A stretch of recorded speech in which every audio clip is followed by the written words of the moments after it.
Word in Your Attic, a Zoom with a view. Delighted to be joined for Word in Your Attic by, of course, Danny Baker. Thank Good you morning, very Danny. much. It was Danny, what inevitable. a fantastic joy. Brilliant to see you. Gentlemen. We are all met. This is like it's like Al Jardine and Brian Wilson and Mike Love all on the same. It couldn't happen. Which one's which? Well, I'm not Mike Love anyway. Good So morning. how are you holding up in the current situation? Well, this, as usual, I'm going to have to strike a vulgar note. Really well. It's been obviously we haven't seen both the eldest two children in a while, which can be viewed as a bad thing. But we've got a big house, a big garden, and sitting outside drinking rosé wine, I wouldn't presume to sit here and say, oh, it's been rotten. And 63 years of age. I don't know about you two gentlemen, but I don't go out much anyway. So it isn't. It hasn't been anything like the devastating effect of the rest of the country. However, I did, which comes as a tremendous surprise to me, get a call saying I was one of the most extreme vulnerable people. How about that? No, really. In what sense? Well, because I had cancer 10 years ago, but you can see I'm pretty much fit in wind and shank. And I said to the fella who must have seen me shuffle up to the phone on a Zimmer frame and sort of say, what's to become of me? I said, I'm fine, honestly, I'm fine. And they said, well, you're on the extremely vulnerable list. I said, I promise you I'm not. I'm on the list, but I promise you I'm not. I don't need anything. He said, well, you're going to have to register as such. I said, waste your time. Here I am, the Black Sabbath album under me. I'm drinking wine in the garden, being told you're under great risk. And I said, I'm not. Anyway, they sent letters and stuff, and God love it. But I thought, I'm cluttering up the system now. I'm not vulnerable. I don't know what it might look like on paper, but I've had the all clear and everything. And then about 3 weeks ago, an enormous tray of food arrived. Now I know this is honestly the size of this desk.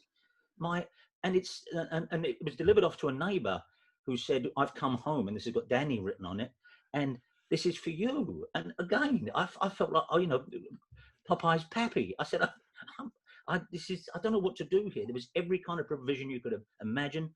And Wendy and I said, what do we do? So we drove it to a food bank. The government, while on one hand, it's encouraging to see, although this was 12 weeks into it, but on the other hand, in short answer, which I'm never good at, David, I'm fine, but the government won't believe me. Right, all right. So how are your kind of music and book consumption habits changing over this time? Are you able to concentrate? Can you do that? The funny thing is, yes, I'm able to concentrate. Thank you. The strange thing is, and I think all of us know this, that again, being gentlemen of a certain vintage, the idea we've got to stay in all day and play old records is not a great swerve to our normal habits. Yes. And I'm not making like the devastating, terrible, effects of the last 12 weeks. But yes, of course. The one thing I've started to do, which kind of coincides with it, I've started to put on albums at the beginning and play them to the end. And I'm not talking about CDs. Yeah. And that is a revelation that's returned after fully 4 decades. I am, because of course the devil's in the detail, and those tracks you don't care for or never cared for are the ones that fascinate you most. You go, actually, this is a really good, and they may have known what they were doing sequencing it like that. So I had the time to play records all the way through while flicking playing cards into a top hat because I'm not actually doing anything. But that is, I now refuse to jump tracks. Because hang on, no, and that leads here and that leads there, and so I've become more complete in the listening. No, fair enough. I've done the same thing. You're a lot more patient, aren't you? Really? Yeah, and also you find you're a lot more wrong. I've been playing, and the curse of the streaming or sampling or downloading is you just think, well, I like that track, and I like that track, and you become into that rut of I know the tracks I like, therefore the rest of it isn't any good. Often you think, you can't. You're playing something like Harvest, Neil Young, and still the more overwrought A Man Needs a Maid and all of that. So you think it still doesn't work, but hearing it in context, you wouldn't put a DVD on and think, I don't like this scene, I'll go to the next scene. How are you choosing stuff? Because I mean, you, in a sense, you go through the Word in Your Attic routine every day, don't you? With your good evening, everybody tweets. And you always post, in fact, behind you there are a couple of albums, and every day. These are. I love. These are, I mean, because I do a photograph every night. Good evening, everyone. And there's no rhyme nor reason to it. People have examined it with a jeweler's eyepiece and I see what message he's sending out there. There really isn't. And sometimes it is a chore. I'll be absolutely honest with you. Up our side. Have I had the Babies album before? Have I done Jess Road? Yeah, do you keep a list? Last week, I can't remember. No, there's no. The people do, and there's a good fellow who actually makes a playlist of through tweets and everything else, and it surprises me. I think that looks pretty eclectic, but it's entirely by accident. There's two behind me that right. That is They're Coming to Take Me Away, Ha Ha, the LP. Yes. Which are, of course, Napoleon the 14th, which is I mean, I know I'm not just going with the eccentric card here. It's a really terrific album. It is. Yes, you've got that track, which in itself, and if you remember the single They're Coming to Take Me Away, Ha Ha, was covered by Kim Fowley as well. But this is the best version. The B-side was the record played backwards. You put it on, I was trying to remember what it was. And the title of it was backwards. I think it's on here. Anyway, but the tracks on it, particularly one, and you can get it on YouTube, called Bedlam, I think it's called. And it is an extraordinary sound. It is basically engineers messing around in the studio, throwing everything at it. And under different circumstances, it would be regarded as a psych classic. But that was held out a few nights ago. But that could look like a novelty album, but it's not. It's actually an extraordinary record. And how do you store things? How do you catalogue things completely A to Z? A to Z. The one, so Napoleon goes under N. No, it's strangely, I can't do that for space alone. So what all my kind of novelty odd albums are, I've got three. It's terrible thing. I've got three centres of records. In here is Beatles, Bowie, Stones, Bonzo Dog, Crosby, Stills, Nash and Young, Steely Dan, all over there. But downstairs is the mother load, and I took the golf buggy down to Row H last night to sort some out for it. And outside are soundtracks, bizarre compilations, and everything else. So that would sit outside. But in their own things, yes, they're A to Z. That's the only way you can do this thing. 10cc T. It's the only way. 10cc. Yeah, I suppose so. I suppose it would. T. So Mark, you must know, because you want to find the bleeding thing. People put by genres. Who's got the time? Which genre shall I play? Nobody does that. Which record shall I do? Has a strange method, doesn't he, Dave? Where he goes through his record collection. He goes to every 13th album, pulls out the 13th album, and plays it, which is good. A random exercise in making him listen. Just start in a different place. Yeah, I can't think of the last time I lost a record. Yes, I can. Sorry, I was looking for Tighten Up Volume 2. And I could not find it because I did a thing for a while, my record collection from 50 years ago, which I can do because I had a big record collection even at 13, 14. My dad was a doctor and used to bring records home, boxes of them. I'd go down Petticoat Lane and sell them and then bring home more records with what the stall holders gave us. And I couldn't, I was holding up albums that were part of my collection 50 years ago, and I could not find Tighten Up Volume 2, which I must say does wake me at 10 to 3 thinking, maybe didn't I put that, and I can't find it at the moment. It's not a particularly rare album, but I cannot find it. I'll show you some of the show us what you got. I went out to the bizarre, or certainly obscure, some might call it exotica.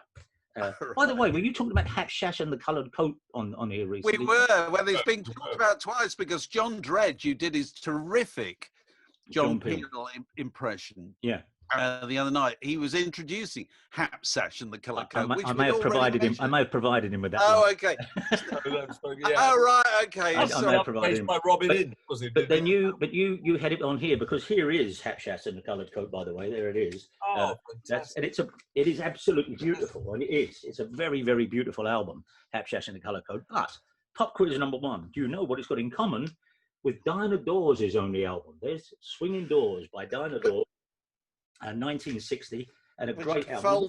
Folds out, doesn't it, or something like that? Yes, it does, David. It folds out. 1 minute. Here we go. So it folds out like that. Yes. And there's Diana there. It's beautiful, beautiful album.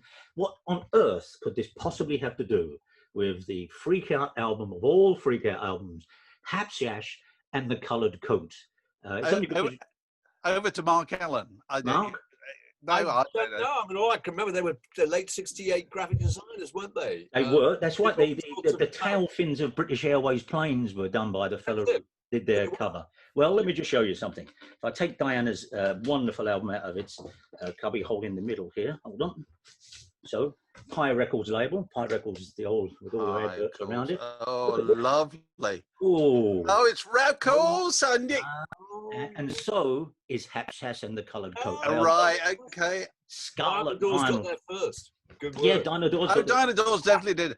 I can remember Fred Della bringing that record into the Smash Hits office in the early 80s to prove that coloured vinyl had been going, a long while, 20 years before that. It's actually a very good LP as well. Beautiful arrangements.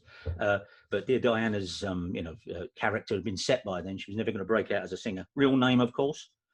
Dinah Dors' real name. Gluck. Diana Gluck. I'm afraid it's more frank than that. Oh, Diana Fluck, her name is. Her real name is Diana Fluck. For some reason they said, let's change that when you went. Day one. Notoriously it is. So there's that. Okay, so some of the ones cherry with Fish, isn't it? Was Fish's real name Derek? Derek Dick. Derek Dick. Is it astonishing that he changed his name to Fish? I mean, well, it's some of the, and honestly, it's a handful of them because for years, and I played the long game with my wife Wendy here because for years we're recording this on a Sunday morning. I used to get up about 7:30, go down to Greenwich Market, and come home with bags and bags and bags of records. And Wendy was just like, Dad, she said, immortally once said the line, "You've got enough records," which is like, saying we've got enough oxygen. And I used to sneak them in the end. I promise you, I used to, at our front door here, I used to put them around this side of the door because I knew it opened like that, and have a few in my hand. I've only bought them a few, and she'd tuck and walk away. Then I promise you, I'd tiptoe back and bring all the other bags in. I used to do that, but playing the long game. Nothing to see. Really. And I used to pick up records for 50 pence, and I'll bring you some of those, the ones which actually are jaw-dropping in a minute. But this is where I used to get all of these as well. Have you ever told untruths about what you paid for records? Oh, she ever said to you, what did you pay for this? Oh, actually. Fortunately, Wendy has her own Joneses as well, right. With ephemera and bits and pieces. So it's never been a matter of the cash. It's always the space. Where are we going to put all of these? Where are we going to put? But given that at the age of 15, I had so many records, because a combination of my dad in the docks and working at a record shop, that we lived in on the estate in Bermondsey. And my bedroom was above the front room in the flats, and the ceiling began to bow like that under the weight of these records, because I had so many. I used to go in the pubs and sell it for £1 each. And I go, oh man, I said, bastard, kill us all, it's going to come through. It's going to come through. I had that many records up there. Head will be sliced in half by an old gong album. But one that I know, imagine Death by Gong, I'd be saying, wouldn't it? But look at this, kids. Let's just take it out of the paper. It's okay to say no to drugs. Album and colouring book. It comes with a colouring book, kids. It's okay to say no. Say no to drugs. Wow. It comes with its own okay to say no to drugs colouring book. Well, you're not going to leave that in Greenwich Market sitting there for £1, are you? Is that where you found it, Greenwich Market? Oh, these would all have come out of Greenwich Market, as did I Fell in Love with a Prostitute. The Searing Tale by the Reverend Jasper Williams Jr. It's a spoken word album, but as a counterweight to that, because you can't all sit a catchy title. It was, and it's just a talk about even the heart wants what the heart wants. But against that, we have music for intelligent young ladies. Now, as I say, you're not going to leave these lines. Never forget, of course, Relax with Bent Fabric. Oh, I remember Bent Fabric. Bent Fabric. He was Dutch, wasn't Ben Fabric Dutch? I don't know. His real name must have been Ben Fluck, mustn't it? Bent Fabric, who knows? He made thousands of albums. This is one of my favourite covers. The circus comes to town, featuring the shabbiest clown in the world. Now, you can't probably see on that, but his beard line is coming through his makeup underneath. He's not shaved. You can almost smell the alcohol from here. It really is. It is the world's shabbiest clown. And of course, you put it on, it's just... I couldn't love it more. It's crusty. It is that. And the last one I'll bring you, perhaps, and this is, what a cover. People talk about Led Zeppelin 4 not having and even King Crimson, called the Crimson King, didn't have the artist's name on the cover. You had to guess. Well, so did ventriloquist Geraldine and Ricky. Now, don't look. Can you see that? How peculiar is that? No words on it. It's just a ventriloquist doll looking at a woman with Elvis Presley's wife's hair. And isn't that scary? And it's a ventriloquist album. You played it, and is it? I mean, yes, she says it's a bit of a Christian album, and it's and she says, "Well, good morning, Ricky. Oh, good morning to you." But why on an album you'd do that? But it's a ventriloquist album giving out spiritual messages. Here's a weird one. Mime on radio. Here's an odd one. This is called a triple play stereo. Pop plus jazz equals swing, and the reason this is worth noting is every track has a different track playing on a different side of the headphone. So track one is You're Driving Me Crazy, jazz, and on the left-hand channel, but on the right-hand channel is the Motown Swing, a kind of MOR, and by Mr. Wayne Shorter, if you don't mind. Oh, really? Yeah. The Weather Report. Wayne Shorter, there's a load of Weather Report people on it, and it's an album to demonstrate stereo that sometimes has pop in this channel, playing one song, jazz in that channel, and sometimes swing in that channel. And the idea was you turned your speakers over to the left-hand side. Absolutely. Well, the out of phase. Where they're and so you do that. So the reason I just gathered those together is, amongst other things, what used to be street markets everywhere, of course, are now been, like everything else, wiped out by eBay. But the joy of going through those, and the stall holders would say, "What's that? What are you buying that for?" And I say, "Because it's got a ventriloquist doll on the cover." But for £20, you could come home with bags and bags of stuff, and I do genuinely miss a lot of that. But I love the idea that there was a time when they were always trying to do new gimmicks using the record technology, weren't they?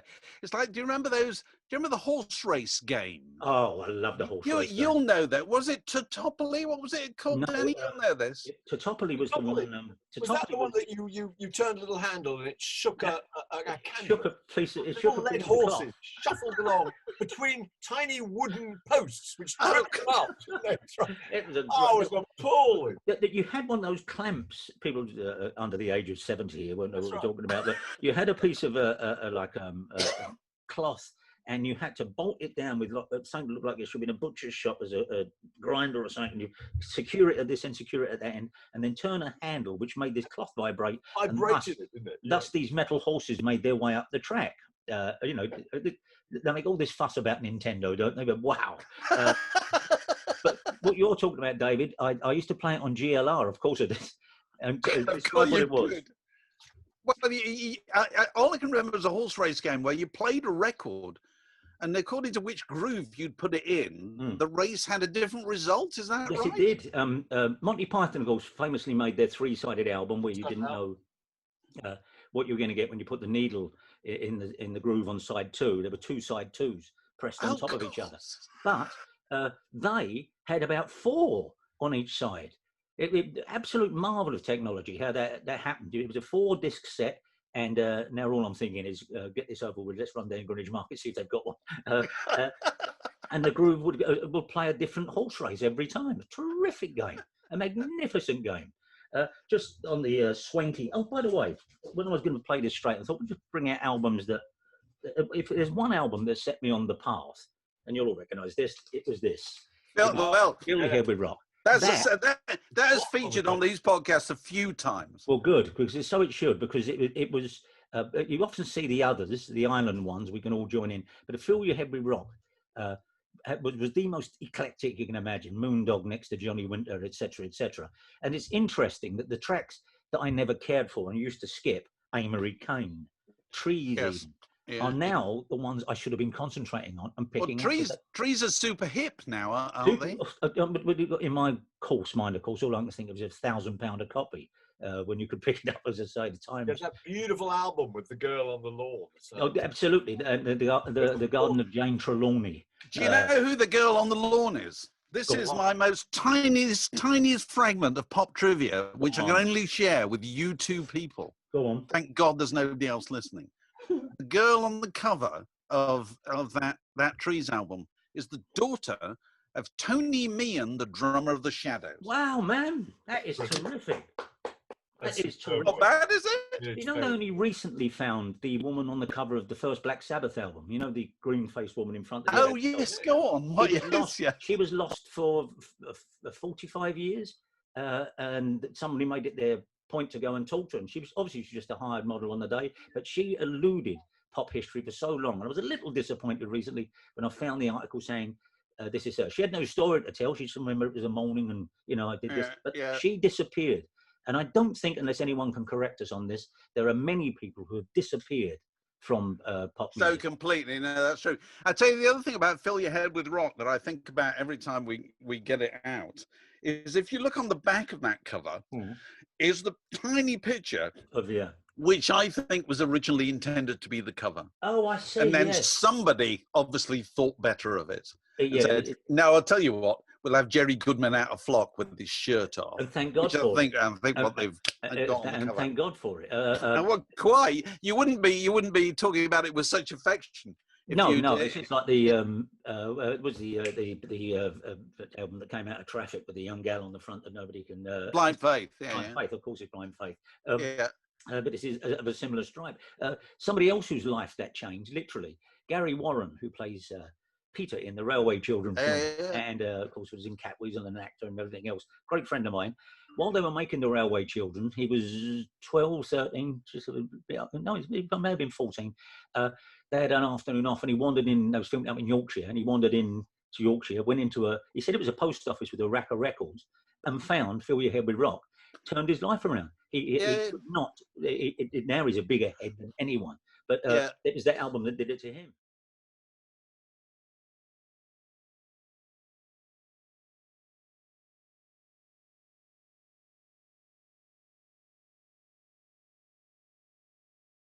This is the upside to it. This of Forage around Greenwich Market. I share with I think a lot of chaps. I've got more than one copy of a thing because you were walking around. Even in the 80s and early 90s, you saw a copy of, for me, you know, Todd Rundgren, Was It a True Start? I wasn't going to let it sit there for £1, you know, I like that, I'm taking that home. And certainly any Beatles albums I did. So I was in Greenwich Market and there's a beautiful copy of A Hard Day's Night, right? Of course. There you go, beautiful copy of A Hard Day's Night. You know, might have said 50 pence, 75 pence. And I bought it and I got it home. And this is the law of things inside of records. Now, often there's off-colour photographs or pages out of diaries or reviews that people have done themselves inside them. Inside that copy of A Hard Day's Night, when I got it home, and I had to clutch something as the world did a Watusi around me, was this. Now, you probably can't see that. That is the actual call sheet for the crew and artists on A Hard Day's Night. Oh. Now, you can't. It's very, very fragile. It says... staff call, crew call 8:30, call for artist 10 o'clock. Artists needed: Ringo Starr, dressing room 2, John Lennon, dressing room 1, Paul McCartney, dressing room 1, George Harrison, dressing room 2, Wilfred Bramble, dressing room 8, Norman Rossington, dressing room 8, John Junkin, Dougie Millings and Michael Bient, all in dressing room 4. Stand-ins: Johnny Morris for Mr. Lennon, needed 8:30. Derek Baker for Mr. McCartney, needed 8:30. Eddie Dillon for Mr. Starr, needed 8:30. And Ricky Dawson for Mr. Harrison, needed 8:30. They're stand-ins. And I don't think there's a trivia quiz done anywhere where you could say, who are Johnny Morris, Derek Baker, Eddie Dillon, and Ricky Dawson? They are the Beatles. They are the Beatles, stand-ins. And then the long shots in A Hard Day's Night, that is John, Paul, George and Ringo. Fantastic. The astonishing thing is that somebody worked on that and had that call sheet and stuck it inside the album. And decided to get rid of the record. And it just says, well, I think, a lot of, you know, people do that. But as I say, when I found that, and you can tell on this particular day, which was Wednesday, the 18th of March, 1964, and it said props needed, as per script, to include tape measure, pile of Beatle photographs, scissors, 2 sets of headphones for technicians, large piece of technical equipment, which is that scene in A Hard Day's Night when they're in a dressing room and trying to get changed, and they're being measured up. And I think that's the first time I think the word grotty was used ever. Yes. Do you like these? Which George always claimed he didn't know. No. He didn't know what it meant. It was invented by Alan Owen. Yes, exactly. And he Craig says mentions that in his recent book, doesn't it? Well, it's the truth. He holds up their thing. Goes, do you like these? He goes, no, I think they're dead grotty. But that's the thing. They must didn't want to say it, but they said, no, it will be really fashionable. You will make this word fashionable by saying I used to think it was Beatle talk, but that was the scene they did on the Wednesday, the 18th of March, 1964. And there is no more British entry on this page of information that says, Canteen. A tea trolley is on stage one for approximately 85 persons at 10 a.m. and 3:30, please. The tea trolley had to come in for 85 persons at 10 and 3:30. Lunch 1 till 2. That is a find, ain't it? That was a find. That is extraordinary. Well, you talk about, Mark, that somebody let it go. I mean, the likelihood is that whoever it was died, and that this got passed on to somebody cleared a house. And they would have known it was there's a little name on the back of it, J. Lennon. So you may be right. I don't know. So went to the right home. Hard Day's Night. A brief, tangent on Hard Day's Night. Mark and I bore for Britain on Hard Day's Night. Yeah. The record. It is a masterpiece, isn't it? Yes, that album. It is. It's just absolutely astonishing. It is. And the more that time goes by, the more you think about it, you think how quickly they did that. Yeah. And it was entirely self-penned. And it's the first album by anybody at all, isn't it? I think, where every single track is self-composed. Is that right? Well, I said this. Then somebody came back to me and said, actually, there was a predecessor, which is the sound, which Danny's probably got, which is Billy Furier's The Sound of Fury. Yes, The Sound of Fury. Are they all Billy Fury songs? They're all Billy Fury songs. They're not under his name, but they are all his name songs. Oh. And that's just about the only predecessor anybody's mentioned to me. I was talking to him last night on Twitter about seeing the Beatles in the pictures in the cinema. And the idea that you could stay in there all day. Again, that's the thing. Lost now. You go to the pit, and Lionel Bart's his first album is much admired psychedelic album, Drenched in Acid. Lionel Bart made an album on Deram in 1968 called "This Is Where We Came In," which starts with a couple going into a cinema. And you hear the audio of shuffling along the lines, excuse me, and sitting down. The film's already underway.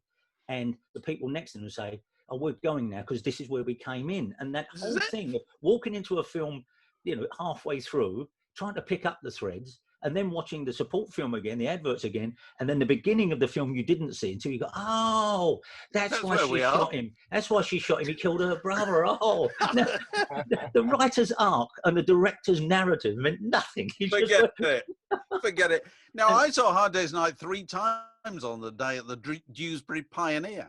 Just sat in there. I did that. I did the same thing. Came in, halfway through, and then just stayed again, and then stayed again. That's why, because possibly they said we've got to, undo Hepworth. When Help came out, it was married to the most turgid movie ever released called Mozambique. Look it up. Mozambique was the double bill with Help. Mozambique was a sweaty, cigar-chewing expose of corruption in the Nigerian oil business. It was lots of men in rooms saying, if we don't get those barrels by 7 o'clock. They put it on with Help to drive out all the teenage girls so they can get some more people in, because obviously you couldn't. There was a queue outside until someone left. It was rather like with the situation we're all living through now. 2 people left, 2 people would go in the cinema. But they underestimated, of course, the tenacity of the teenage girl. And my sister and her friends used to take, transistor radios and pack lunches and sit right the way through Mozambique chatting. And then, and I don't pull this figure from the air. In the first 2 weeks of its general release, my sister saw Help 32 times. And she took me to 17 of those, which means Mozambique is an hour and a half. It was probably longer. I have lost over a day of my life listening to Intrigue in the oil business. Just waiting for Help to start again. Yeah, but anyway, that's the call sheet inside of that. I don't know what else. This is worth looking at. This is not from Greenwich Market. It's obviously a copy of Sergeant Pepper. And all my records are stuffed with bits and pieces. That's the Beatles monthly that announced Sergeant Pepper was released there inside it. But this is odd, and I must say I don't know where this comes from. That's a receipt from Danny LaRue's club that was very popular in the 60s. It's the bill from it. Paid. 19th, the stamp says paid. 16th of May, 1967 on there. And it says here, just wine spirits, £6 guineas basically, I suppose, £6 6 signed by Mr. Paul McCartney. There it is. He's just signed it, put it on the bill, and given that this is, as I say, it's the 16th of May, 1967. He's obviously just signed the album off. 16th Yeah. They must have just signed Sergeant Pepper up and said, "Okay, stick it out there." But that's the signed bill for drinks. Signed by Paul McCartney for Danny LaRue's club. Where did you get that from? No idea. I genuinely, absolutely no idea. None. I simply don't know. Well, I've got so much stuff inside of stuff. This I do know where they come from. This is Diamond Dogs. And this is when you were working around the corner to me. I was in One Stop. You were around at HMV. And I wish I'd done this more. Because I'm an enormous Bowie fan in '74. I kept all the when they brought the bump round to put on the counter or put in the window, I kept that, and I wish I'd done it more. I've done it on quite a few records. So this is from inside the original What's It, and this is the poster they gave us to put up in the shop. In the window. Then I kept it. I think you see that. It's the year of the Diamond Dog. Right. There you go. There's that, and but alongside that, it's some really tiny ephemera as well. There's again a flyer we were supposed to put up in the shop. Look at that. Bowie's new album, Diamond Dogs, available here and all of that. Yeah. The sticker. It's never been peeled off, of course. And it just says the year of the Diamond Dogs. Now, I didn't keep these obviously with an eye to eye. There's the pension and all of that. But occasionally when I do take out an album, things fall out of them. And as I say, that the Hard Day's Night one being probably the chief among them. But that was sorting it out with somebody else. In the front of it, there is a program from the Diamond Dogs tour. It's very teenage, I know. I can imagine many, let's face it, women rolling their eyes here. But this hopefully has turned out to be trove. Who knew that records could turn out to absolutely be like, as when I was younger, Clarice Cliff pottery and Susie Cooper pottery and stuff. And they're antiques, which is what they are. Well, it's something about, it's that kind of, and the same thing does not apply to CD at all, does it? No, I don't.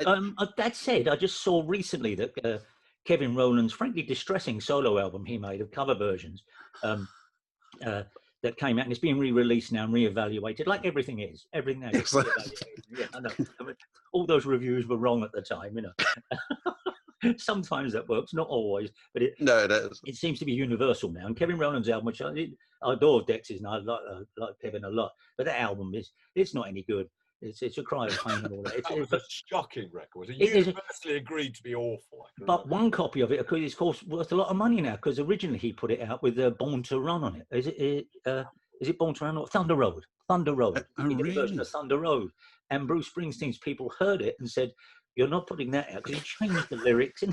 And they stopped, putting it out, but not enough before the advanced ones had gone out to journalists. And so you say it doesn't happen but that kind of thing does. I've got it, and it's on YouTube. Go and listen to Kevin's, heartfelt and honest version of Thunder Road, and then imagine Bruce being said, they want to put this out in England. Bruce was all heart and all for the working man and all for his fellow musicians. But Bruce Springsteen had put his foot there and go, "No, they're not." I don't think we're doing that. They're not doing that. They're certainly not putting that out. You've got the first James Taylor record behind you there. I noted you were... That's serendipity, because we were just saying everything gets reevaluated, and I am totally guilty of this. That's the first album on Apple, of course, signed by Peter Asher when he came in. At the time, I just thought, well, it's got a few James Taylor albums, and to show it, I knew he did other stuff. Gave that. I'm so glad I did. It is magnificent. For years and years, it's been looked at as the false start, the run to the litter, and as proof that some things can have their time. It's one of these things I played from beginning to end. I thought, I'm going to put it on, and by track 3, you're thinking, oh, this is really good. It is not James Taylor as it's not Mudslide Slim, but it's something else, that Baroque, overproduced stuff, which sounds absolutely wonderful now. All those harpsichords, some tracks aren't like that, little string quartets. It is magnificent record. And so, yeah. Tweeted recently, haven't they, where the location for that front cover photograph? Yeah. Oh, go on. Where is it? It's down in London. Go on. It's Windsor, I think, somewhere down by Windsor. It's Windsor. That's right. Yeah. It was a churchyard or something, wasn't it? That's right. It was a churchyard, and what they've done, I love it when they do that. They did it with Neil Young's After the Gold Rush and various others, and they superimposed the album exactly where it is in the wider scene. Yeah, and yes, they did. They did that. They did that recently. I only recently discovered that Carly Simon's Anticipation. You know that album cover? Oh, so yes, she's coming through Kensington Garden Gates, is it? Something like that? It's Regent's Park. It's the inner circle of Regent's Park. I only recently discovered that, yeah. There must be some tour, I'm sure, that goes around, inevitably doing the Oasis one in Berwick Street and stuff. I think there certainly used to be. I don't know if they're doing it anymore. There's probably an app that'll do it for you. Well, here's a story that was at the moment supposed to be on tour with Bob Harris, as you may or may not know, and it was sold out in some places, but or like everything else, it's been put on hiatus. This is one story I was going to tell on it, or one of the nights on it, because it would always change. But this, you're talking about your locations. I used to go to school down in Deptford, which is only a mile away from here, and our school, they always knew me and Bernard Sibley and a few others were the ones, we were friends with everyone. I don't buy this, you were into music or you had to be a fighter, so it's all rubbish. But we were all good mates, but they knew our records were like weird. They knew that. I used to go to school often. We had no record player. We didn't sound to fourth form and stuff, but just to show everyone, I'd walk around at school with something like that in my hands. We're probably amongst the top 3 albums ever made. We're only in it for the money. Like all them weirdos you like. Well, I was an early adopter of Bowie. I know it sounds upset, but I was. And Man Who Sold the World and all of that, and just before Hunky Dory. And my friends used to say, because I knew he was from round there, Beckenham, Brixton, but mainly Beckenham, which was quite close. And sometimes the rougher kids would come in and just say, Baker, who's that bloke you like? Weirdo. I'd say that didn't narrow it down, saying that, of course. I don't know. Yeah, it is, the one, David Bowie, him. He's at the bus stop over the road. Run, you'll catch him. Yeah. Go on, you'll see him. He's at the bus stop over the road. Yeah. Another day they'd come in. Oh, Dan, you missed him again. We was all in the chip shop. He was in the chip shop with a couple of other weird-looking blokes, wasn't he? Oh, yeah. Another day they'd come in. Baker, at the baker shop on the corner, run, he's in there. Anyway, fully 40 years later, gentlemen, fully 40 years later, what is the book? This, the best book on Bowie, any day now. Right, good. Which is David Bowie, 1947 to 1974. And it's one of those books, it's not suffocating, but it's got everything. What he did every day, where he went, it's got bus tickets. How it was put together, I don't know, but it's a wonderful, wonderful book. I read that. Suddenly, I'll get to about 1970, to prepare for Hunky Dory and later for Ziggy Stardust. Bowie for 2 years used Underhill at the bottom of Blackheath Hill. They were telling the truth. He really was at the bus stop. He really was. Well, me and Bernard Sibley used to finish school and go up to the West End to stand outside recording studios so you could get a glimpse of him. We were going in the opposite direction to him. He really was. Big catching us. You always think in those days that rock stars live in a special place, don't you? There's a kind of village where they all go, and it's not the case. Certainly Bowie in 71, yes, of course he was in the baker shop. Of course he went to the chip shop in a break-in rehearsal. But there's a chemist shop at the bottom of Blackheath Hill, just as it turns into Deptford. It's still there, the chemist shop. And underneath it are rehearsal rooms where both Hunky Dory and Ziggy Stardust were born. And there's no blue plaque, there's nothing. But take it from me, if there is that tour out there, you need to get over to southeast London, because going down into those recordings. See, I said this to Chris Stifford, and he went, "Oh no, we used to use those as well," and completely off the rock and roll map. This birthplace of loads of groups, but Bowie himself down there saying, anyone like this, take a look at the Sailor. I'm going to go, what rhymes with Sailor? Take a look at the Sailor. That's where he was doing all of that. Yeah. Underneath the chemist shop in Blackheath. Underneath it. Let's look at some singles, if you've got still got time. Oh, go on. Speaking of Bowie, that's cat food. by King. Oh, yeah. with They're on top of the Pops doing that, weren't they? They played on top of the Pops. They played on top of the Didn't Pops they? doing it, and With yes, Keith they did. Tippett. Keith Tippett on the piano. And that's exactly what I want to say. If you play Cat Food again, you can go to YouTube and find that out. Bowie's Mike Garson in the Aladdin Sane song plays that wild, disjointed, freak out piano solo. And God love you, Mike, but Bowie is given such credit for saying, and he, obviously nobody else could have come up with this at the time. It is the most avant-garde piano playing. It's an almost total rip-off of what Keith Tippett does in that. Yeah, and the idea, because apparently they recorded 3 or 4 versions. They did a syncopated version, they did a freeform version. And then apparently Bowie just said to him, look, Mike, you're a genius. Just go wild, do what you want. No, I think Bowie got out a Cat Food, copy of Cat Food. Mike, can you do that? But the legend, Bowie, of course, and all of them in the studio, no, he'd heard that. Of course of course he had. Of course he had. This is generally from Greenwich Market. Look at that. Now, if this ain't a thing of beauty and a joy forever, you may not be able to see what that is. So is that on Pi? It's on Pi. It's a promo record, is it? It's a promo record. Date stamped on it, 5th of May, 1967 release. The Pi number is 7N17321. That is the promo for Waterloo Sunset. Oh. Isn't that beautiful? Greenwich Market, fantastic. gentlemen, pennies in Greenwich Market. Fantastic. I've got that with Dedicated Follower of Fashion and I think Dead End. Autumn Almanac. All the some record industry persons must have got rid of their collection, and that to me is that is trove. There should be when you see that. That's fabulous. So have you still got old record players or anything like that? Do you're not one of these people who plays things on the original kind of? No. I don't look at them as. I think that. No, I've never been like that. I don't know about you. I'd never put that much store by a hi-fi in your book when you said what it was like when you went back and played Dark Side the Moon.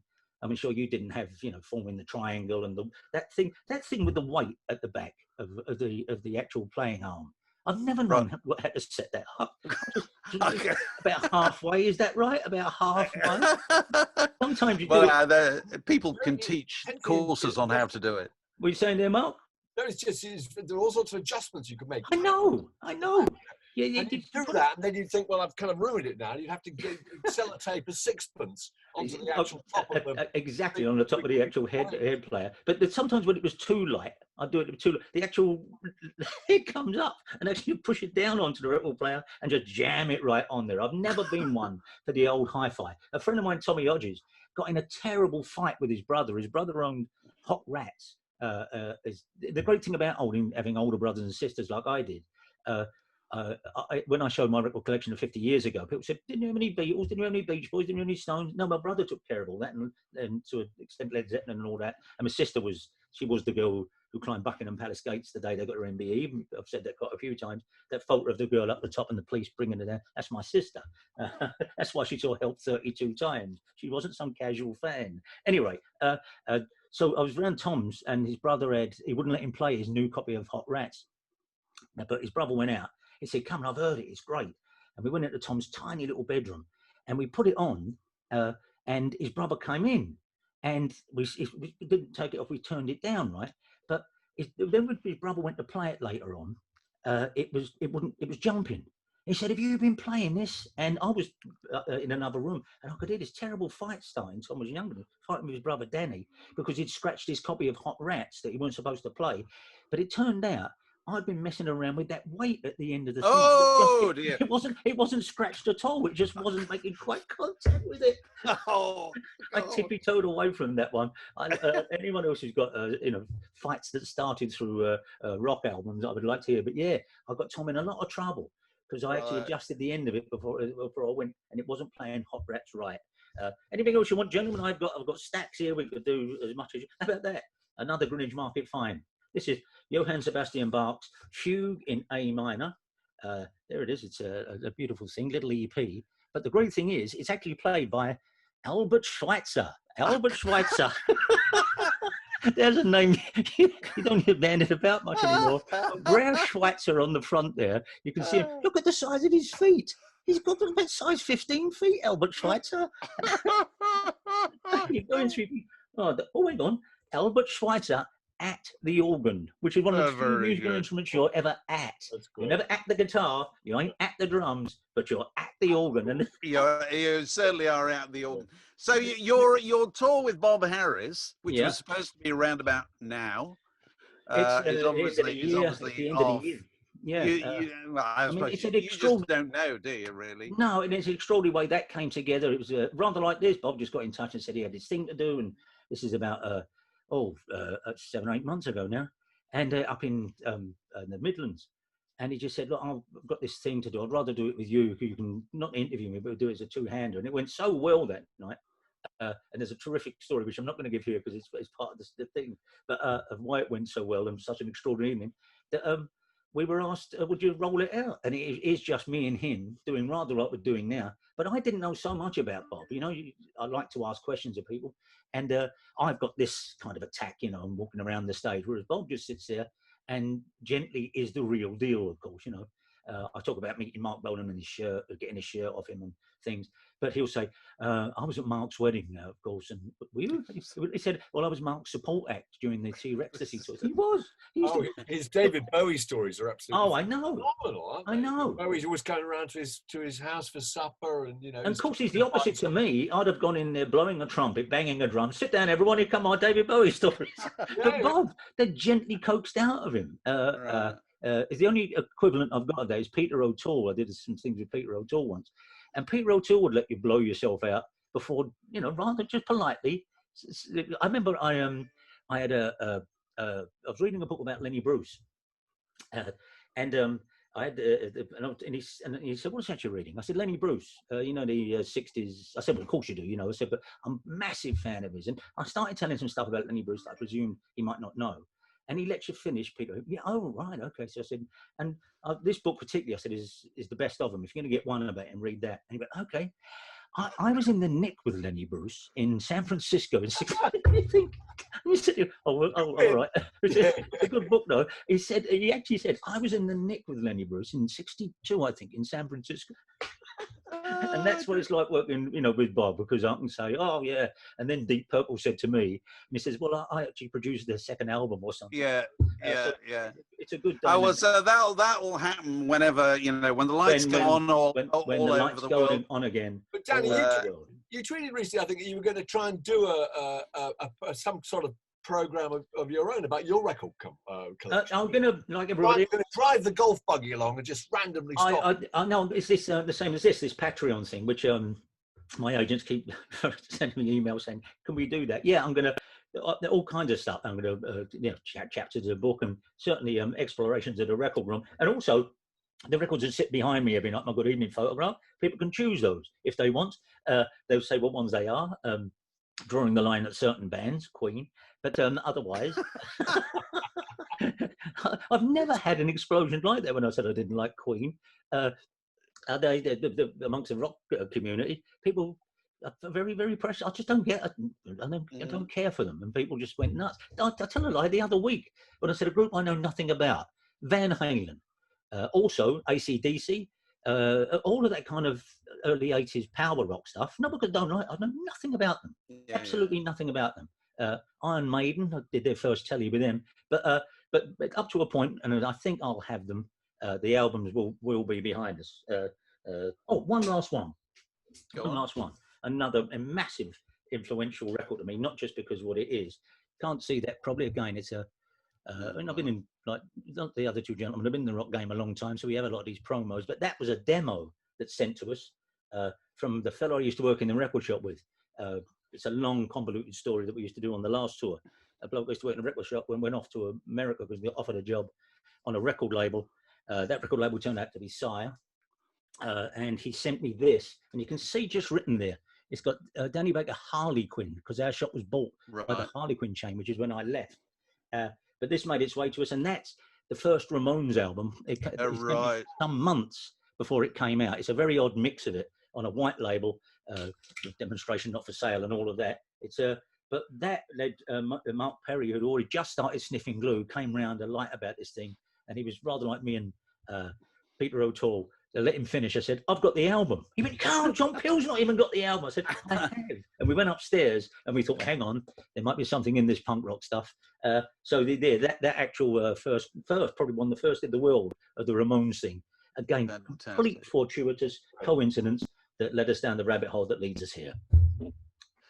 Well, Dan, it's been delightful to talk to you. Oh, dear old friends, of course. And I'm sure we'll look forward to seeing you and Bob in our locality when this is all over. And but we'll look forward to seeing you probably over a cold drink when this bloody war is over.